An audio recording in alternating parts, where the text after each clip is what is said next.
The picnic started like every family event Daniel had attended since childhood, full of forced smiles and loud laughter that felt too sharp to be real. The sun was bright, the grass freshly cut, and long tables were covered with food nobody had touched yet. Daniel arrived early, carrying nothing but a quiet weight in his chest. He told himself this was just another gathering, but his body knew better. His shoulders were tense. His thoughts raced. Something bad was waiting, and he could feel it before it showed its face. He noticed it in small ways at first. A cousin stopped talking when Daniel walked closer.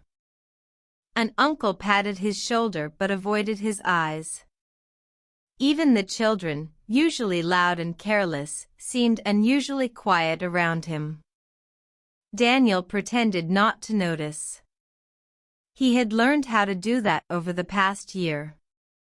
Pretending was easier than asking questions he already feared the answers to. Then he saw his sister Claire. She stood near the drinks table, dressed neatly, smiling at everyone like she always did. To anyone else, she looked calm and confident. To Daniel, she looked different. Her smile did not reach her eyes. She kept adjusting her grip on her glass. Every few minutes, her gaze drifted toward him, then quickly away. Daniel felt a familiar tightness spread through his chest. He had not spoken to her properly in months, not since everything fell apart. A year earlier, Daniel's life had been simple. He had a good job, a clear future, and trust in the people closest to him. That trust shattered overnight. He was accused of leaking private company data. The accusation spread fast. Meetings turned cold. Emails stopped coming. Within days, he was fired. His name became something people whispered instead of said out loud. At first, Daniel believed it was a mistake.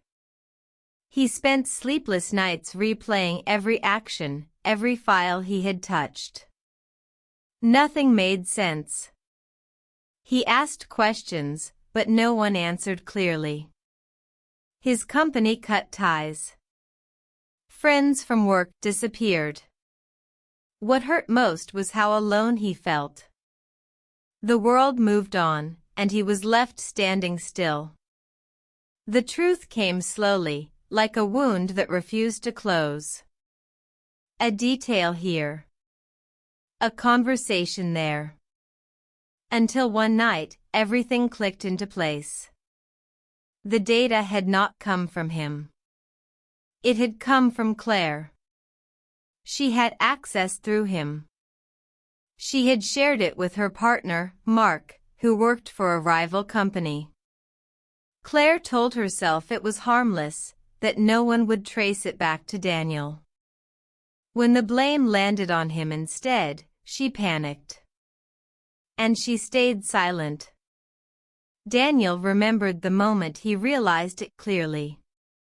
He sat alone in his apartment, staring at his phone, reading messages that finally made sense. His hands shook. His mouth went dry. The betrayal hurt deeper than the accusation itself. Losing his job hurt. Losing his sister's loyalty broke something inside him. Now, standing at the picnic table months later, Daniel felt that old pain stir again. He tried to focus on the present. Plates clattered. Someone turned on music. The smell of grilled food filled the air. He told himself to breathe. He told himself he was here only because family expected him to be. Then Claire tapped her glass with a fork. The sound was sharp. It cut through the noise like a warning. Conversations stopped. People turned. Daniel's heart began to pound. He looked at her, already knowing this moment mattered. "I'd like to make a toast," Claire said. Her voice was steady, but her fingers were tied around the glass. She smiled, but it was thin. "To the one who always shows up when it matters, except when it counts the most." The silence that followed was heavy. Daniel felt every eye shift toward him. His breath caught. The words felt like a blade hidden in silk. To everyone else, it sounded vague, harmless. To him, it was clear. She was talking about him. Or worse, she was talking to him. Memories rushed back, fast and unforgiving. The night he lost his job. The unanswered calls. The messages Claire never returned. The way she avoided him when he needed her most. The way she chose to protect herself instead of telling the truth. Daniel forced his face into a calm expression. Years of training himself not to react paid off in that moment. Inside, though, something hardened. This was not an accident. This was not kindness. This was control. As people clapped awkwardly and raised their glasses, Daniel felt anger burn through him. Not loud anger. Cold anger. The kind that waits. Claire lowered her glass and met his eyes for just a second. In that look, Daniel saw fear mixed with something else. Guilt. She quickly looked away. Daniel turned his gaze to the ground. He reminded himself why he was here. Not for peace. Not for closure. He was here because part of him wanted something else. He wanted balance. He wanted her to feel what he felt. Over the past months, revenge had grown quietly in his mind. At first, it was just a thought, something he pushed away. But the more he replayed her silence, the more that thought took shape. He started collecting facts. Emails. Timelines. Proof she thought no one would ever connect. He did not rush. He did not act on emotion. He waited. The picnic felt like a stage built just for him. Everyone was here. The truth could be spoken with one sentence. He imagined it clearly. The shock. The whispers. The way Claire's perfect image would crack. The idea brought a strange sense of calm. But standing there, listening to forced laughter return, Daniel felt the weight of what he carried. Revenge promised relief, but it also promised something else. A point of no return. Claire's toast had reopened the wound.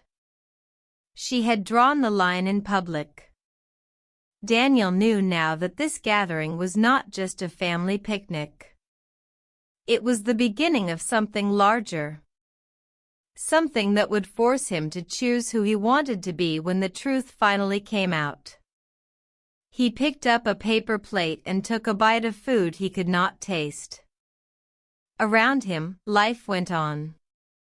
Inside him, the story had already begun. Daniel left the picnic that day with his mind racing, the weight of betrayal pressing down on him like a storm cloud he could not shake. Each step away from the laughter and chatter of his family felt like moving through water. His anger, once a dull ache, had sharpened into something precise, something that demanded attention. He drove home in silence, the city lights blurring past his eyes as his thoughts moved faster than the car itself. He kept replaying Claire's words, her toast, the way she looked at him for a fraction of a second before looking away. It was as if she had thrown down a challenge, testing him, daring him to respond. Once inside his apartment, Daniel sat at his desk and opened his laptop. Months of research, of quietly gathering evidence, now felt necessary to organize. He had proof of Claire's betrayal, emails she had accidentally sent to herself, timestamps that contradicted her story, small discrepancies only a careful observer could notice. It was all here, in front of him. Each file, each screenshot, carried a weight heavier than he expected. Revenge was no longer just a thought. It was tangible, real, something he could wield. But Daniel did not act immediately. He was careful, methodical. He knew the danger of acting in anger. Every plan needed clarity, every move calculated. He reviewed the emails again, cross-referenced conversations, pieced together a timeline of the day his life fell apart. The more he looked, the clearer it became that Claire's silence had not been accidental. She had chosen to watch him fall. She had watched while his career and reputation were destroyed. The anger burned, but beneath it was something darker, something more consuming, doubt. Even as he imagined exposing her, he questioned himself. Was this truly justice? Would revealing the truth bring satisfaction, or just prolong pain? Could he live with what might follow? Revenge had a taste he had imagined before, sweet and satisfying, but in practice, it was bitter and dangerous. He realized that once he acted, there would be no turning back. Daniel's nights became restless. Sleep came in fragments, haunted by imagined confrontations. In his dreams, Claire's eyes were not afraid, but mocking, challenging him to cross the line. He saw himself standing at the picnic, confronting her in front of everyone, hearing her gasp, watching the family react. The image made his heart pound, but it also left a cold emptiness in his chest. Could satisfaction really come from humiliation, from exposing the person he had once loved most? As the days passed, Daniel began to understand the other side too. Claire had not acted out of pure malice. She had her reasons, however misguided. Protecting her partner, trying to secure a future she thought would matter, fearing the chaos that truth could bring, these were her motivations. She was not a villain. She was human. And that made the idea of revenge even more complicated. To hurt her would also be to hurt the person she had been, the sister he had loved, the bond they once shared. Daniel started to weigh his options with extreme care. He drafted letters he would never send, wrote confrontations he would never speak aloud, considered evidence he would never release. Each imagined scene ended the same way, a hollow victory. The idea of watching her crumble, even after all she had done, left him empty. Yet, he could not forget the betrayal, and the desire for revenge never fully left. It was a constant hum, a tension beneath every thought. Then came the small moments that tested his resolve. Claire reached out, tentatively, trying to rebuild something of the family connection. She sent a text, something innocent, asking if he had eaten. Daniel's first reaction was fury. How dare she act normal after what she had done? But another part of him softened. She was trying, awkwardly and imperfectly. The complexity of her actions made his emotions more volatile. He realized revenge was not about satisfaction anymore. It was about power, control, and the illusion that he could balance the scales. He began to see that revenge was also a trap. It would dominate him, shape his decisions, and define him. Every interaction with Claire became a test of restraint. Every family event became a battlefield of inner thoughts. The outside world saw nothing, only polite smiles and small talk, but inside, Daniel fought a constant war. He wondered if revenge was worth the cost. Could he destroy someone and remain whole? Could he satisfy the desire inside him without losing himself in the process? The tension built like a storm. Daniel planned meticulously, rehearsing conversations, imagining the perfect exposure that would bring her guilt into the open. He considered the timing, the setting, the witnesses. The picnic had been the perfect stage, but he knew the next gathering would offer another opportunity. He thought about family reactions, friends' judgments, the whispers and the quiet glances. All of it mattered, not for justice, but for the satisfaction of seeing balance restored. Yet, alongside the planning was fear. Fear of becoming the very thing he despised. Fear of losing control, of letting anger override reason. He realized that revenge was seductive because it promised a form of closure that reality could not deliver. In his heart, Daniel knew that revenge could never truly undo the pain. It could only create new pain, for him and for her. This internal struggle reached a peak one evening as he sat alone in his apartment, staring at the evidence he had collected. The emails, the messages, the records, they were all there, ready to be used. He imagined sending them anonymously, posting them, confronting her face to face.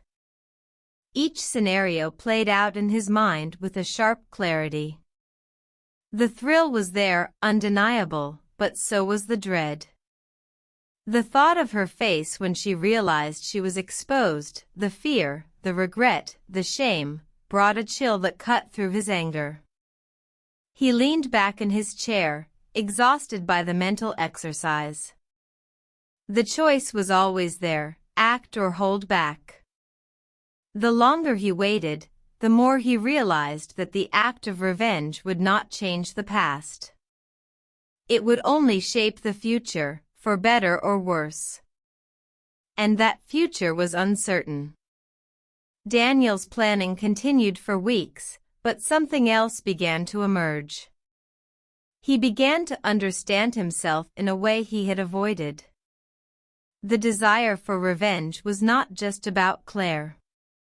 It was about his own pain, his own sense of helplessness, his own need to reclaim control. By acknowledging that, he gained a new perspective. He began to ask questions. Did he want her to suffer, or did he want himself to stop hurting? Did he want justice, or relief? As part 2 of the story closes, Daniel stands at a crossroads.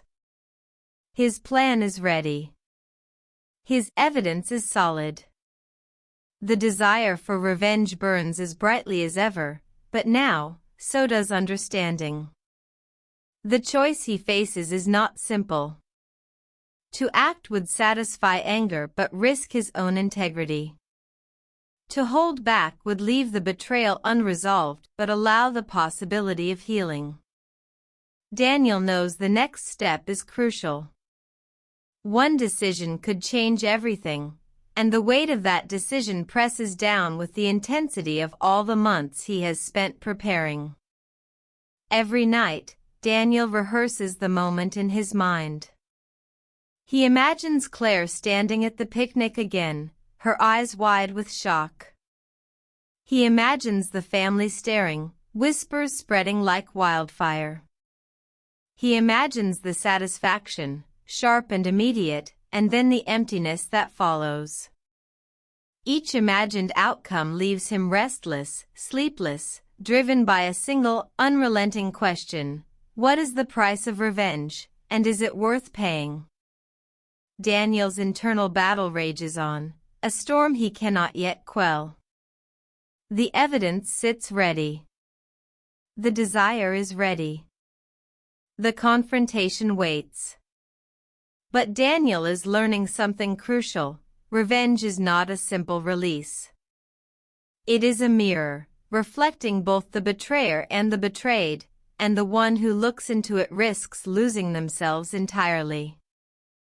As he prepares for what could be the ultimate moment of confrontation, he begins to realize that the true test will not be in exposing Claire, but in controlling himself. The storm is coming, and Daniel must decide whether he will let it consume him, or whether he will walk away before it destroys everything he holds dear. Daniel arrived at the next family gathering with a mix of anticipation and dread. The house smelled of roasted meat and baked bread, familiar scents that once brought comfort but now felt like a trap. He carried no evidence in his hands, only the weight of months of planning, sleepless nights, and imagined confrontations. Every step toward the living room was a battle between two voices in his mind, one demanding revenge, the other caution, reminding him that the act he craved might destroy him as much as it destroyed Claire. The room buzzed with chatter. Cousins laughed loudly over inside jokes. Aunts fussed over platters of food. Daniel scanned the crowd, looking for Claire. She entered just then, radiant as always, her smile smooth and practiced. She paused when she saw him, eyes widening for the briefest moment, a flicker of unease crossing her face. He felt a rush of power at that recognition, the knowledge that she knew he knew. It should have been satisfying, but instead, it made him uneasy. Seeing her human, vulnerable, reminded him that revenge would not be clean or easy.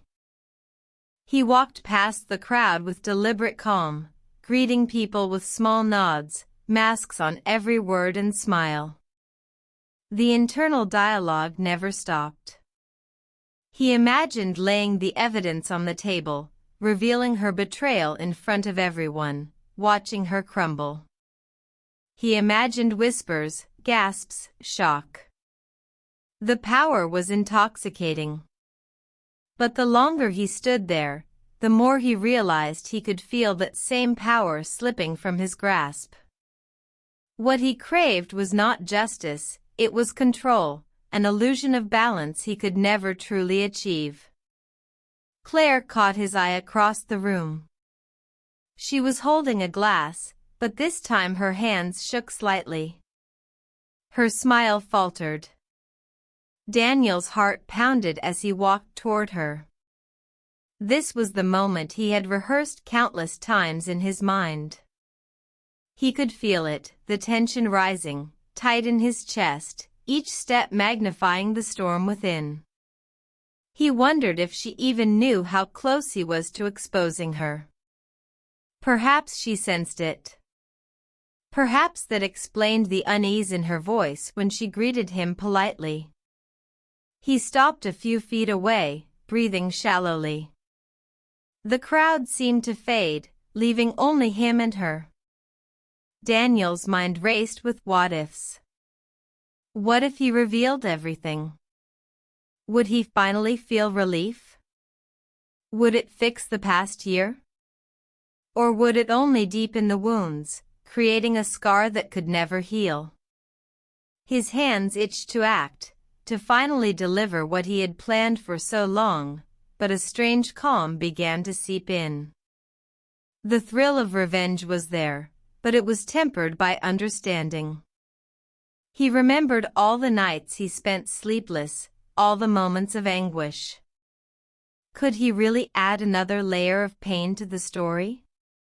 Claire's voice broke his thoughts. "Daniel, are you okay?" Her words were soft, almost hesitant, and for the first time, he noticed the genuine concern behind them. The years of anger and betrayal made it hard to believe, but there it was. A hint of humanity. She looked small now, fragile in a way that made the thought of revenge suddenly feel heavy and cruel. Daniel felt the surge of anger clash with something else, something quieter but stronger, clarity. All the planning, the plotting, the imagined confrontations, it had brought him here, yes, but it had also shown him a truth he could not ignore. Revenge promised power, but it also promised emptiness. Satisfaction would be fleeting, leaving only more regret. Exposure would change her life forever, but it would also change him. He looked at her and remembered the bond they had once shared. The childhood memories, the late-night talks, the promises of loyalty. She had hurt him deeply, yes, but she was still his sister. And no matter the betrayal, he still had the chance to choose who he wanted to be. The decision became clear in an instant. He would not let anger define him, not this time. Daniel took a breath, feeling the tension in his chest ease slightly. "Claire," he said, his voice steady, "I know what happened. I know everything." The room seemed to hold its breath. She froze, eyes wide. But instead of following with exposure, he continued. "And I've thought about what I could do, what I should do. But I've realized something. Revenge might feel like control, but it doesn't fix the past. It doesn't bring back what was lost. It only adds more pain." Claire's lips parted, as if to speak, but he raised a hand gently. "I'm not saying I forgive you yet. That will take time. But I'm not going to destroy you. I'm going to walk away from the anger." The room exhaled, people shifting uneasily, sensing the resolution in the air. Daniel felt a calmness wash over him he had not known in months. He had imagined satisfaction in exposing her, but now he understood something deeper. Real power was in choosing restraint, in taking control of himself instead of her fate. She stepped closer, almost trembling. "Daniel. I never wanted to hurt you," she whispered. Her voice broke, revealing the guilt she had carried silently. He nodded, acknowledging the truth she spoke and the pain she felt. The moment was fragile, like glass, but it was real. They were not healed, not yet, but something fundamental had shifted. The desire for revenge no longer dictated the room or their interaction. Over the following weeks, Daniel focused on rebuilding his life. He returned to work, slowly regaining trust in professional circles.